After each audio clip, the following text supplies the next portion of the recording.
గత కొంతకాలంగా హెచ్సియు భూములే ఇప్పుడు డిస్ప్యూట్లో పడ్డాయి అనేది అయితే మనకు తెలుస్తుంది. అసలు ఎందుకు ఈ సీఎం రేవంత్ రెడ్డి తీసుకున్నటువంటి నిర్ణయం కావచ్చు, అసలు ఈ భూముల వెనకాల ఏం కుట్ర నడుస్తుంది? నమస్కారం మేడం, నా పేరు రితేష్ నాయక్. నేను ఇంటిగ్రేటెడ్ పొలిటికల్ సైన్స్ చదువుతున్నాను. రేవంత్ రెడ్డి ప్రభుత్వం గతి లేకుండా అయిపోయింది, శృతి లేకుండా అయిపోయింది మేడం. ఇప్పుడు మా భూముల మీద వచ్చి పడిండు. అసెంబ్లీలో తను అన్నది ఈ భూముల వెనకాల ఏదో కుట్ర జరుగుతుంది, గుంట నక్కల్లాగా ఈ భూములను అమ్ముకునే ప్రయత్నం చేస్తున్నారు, దాన్ని ఆపడానికి నేను ఈ భూములను వేలం వేస్తా అన్న మాట మాత్రం ఒకటి మాట్లాడినరు. అసలు దాన్ని ఎట్లా చూస్తారు? నిజంగా ఈ భూముల వెనకాల వేరే వాళ్ళ ఎవరన్నా హస్తం ఉందా? వేరే వాళ్ళు ఎవరన్నా అమ్ముకుందాం అనుకుంటున్నారా? ఈయన ఆక్షన్ వేయడానికే ఇవన్నీ తీసుకొచ్చాడా? అసలు అసెంబ్లీలో మాట్లాడాల్సిన పెద్ద టాపిక్ అంటారా దీన్ని? ముందుగా మేడం, మన ముఖ్యమంత్రి గారికి ఎలా మాట్లాడాలో ప్రవర్తన తెలియదు. విద్యార్థులను పట్టుకొని గుంట నక్కలని మాట్లాడుతున్నారు, సంబోధిస్తున్నారు. యాక్చువల్ గుంట నక్కలు వాళ్ళ ఎన్ఎస్యూఏ వాళ్ళు మేడం. వాళ్ళకి ప్రశ్నించడం చేత అవ్వట్లే. వాళ్ళ నాయకులను పోయి మా భూములు ఇవి సార్ మీరు తీసుకుంటున్నారంటే అని అడగడం చేత కావట్లే.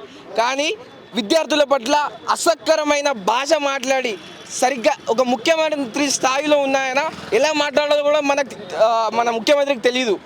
అది మనకు చాలా బాధాకరం, దురదృష్టకరం. 420 420 హామీలు ఇచ్చిండు, 6 గ్యారెంటీలు ఇచ్చిండు. అవి ఏవి ఇవ్వడం చేతగాక ఈరోజు మా భూముల మీద వచ్చి పడిండు.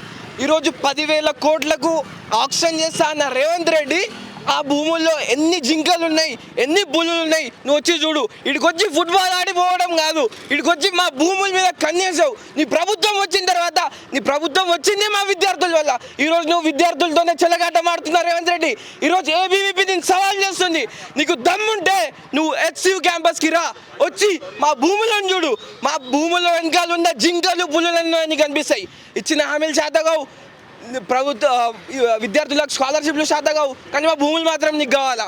రేవంత్ రెడ్డి సవాల్ చేస్తున్నాం ఏబీవీపీ, నువ్వు కానీ మా ఒక్క ఇంచు భూమి తీసుకున్నా ఈ తెలంగాణ రాష్ట్రంలో యుద్ధమే జరుగుతుంది. యాక్చువల్గా అసెంబ్లీలో తను అన్నది ఈ భూముల వెనకాల ఏదో కుట్ర జరుగుతుంది, గుంట నక్కల్లాగా ఈ భూములను అమ్ముకునే ప్రయత్నం చేస్తున్నారు, దాన్ని ఆపడానికి నేను ఈ భూములను వేలం వేస్తా అన్న మాట మాత్రం ఒకటి మాట్లాడినరు. అసలు దాన్ని ఎట్లా చూస్తారు? నిజంగా ఈ భూముల వెనకాల వేరే వాళ్ళ ఎవరన్నా హస్తం ఉందా? వేరే వాళ్ళు ఎవరన్నా అమ్ముకుందాం అనుకుంటున్నారా?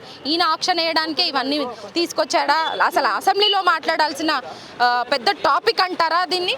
ముందుగా మేడం, మన ముఖ్యమంత్రి గారికి ఎలా మాట్లాడాలో ప్రవర్తన తెలియదు.